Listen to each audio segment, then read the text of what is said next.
Assalamualaikum warahmatullahi wabarakatuh. Urang nglajengkeun deui ngaoskeun tafsir juz amma karya Ustaz Suhendar. Ayeuna urang tos di akhir surat nyaeta insyaallah urang bacakeun ti ayat 18 dugi ka ayat 22. A'udzu billahi minasy syaithanir rajim. Balil ladzina kafaru fi taqdib wallahu min waraihim muhit bal huwa qur'anun majid fi lauhim mahfud.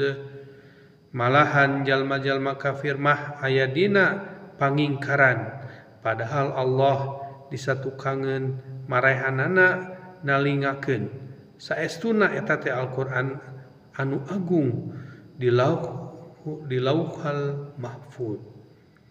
Sabada Allah ngajelaskeun dua profil kaum anu ngabangkang nyaeta Firaun jeung kaum Samud, maka ayat saterusna ngajelaskeun sikap kaum kafir Quraisy anu aya di Mekah. Maranehanana dipaparin pepeling mangrupa Al-Qur'an. Balil ladzina kafaru malahan jalma-jalma kafir mah fi takdzib aya dina pangingkaran kana eta ayat-ayat Al-Qur'an. Walahu padahal Allah min waraihim disatukangeun marehanana muhibun nalingakeun sarta moal aya jalma anu bisa leupas tina panyiksa Allah Subhanahu wa taala.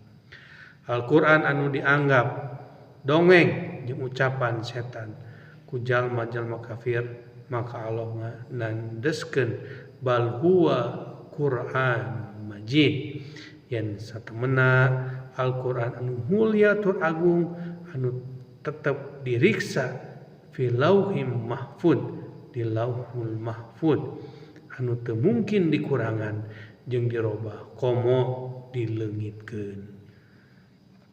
Sakitu wae urang namatkeun ngahanca tafsir juz amma bahasa Sunda karya Ustaz Suhendar nyaeta surat Al-Buruz. Insyaallah urang ngajengkeun deui sanes waktos kanu serat anu sanesna nyaeta urang ngahanca insyaallah ka surat At-Thariq. Begituna mugi-mugi aya manfaatna. Qulu qouli hada wa astaghfirullaha li wa lakum. Wassalamualaikum warahmatullahi wabarakatuh.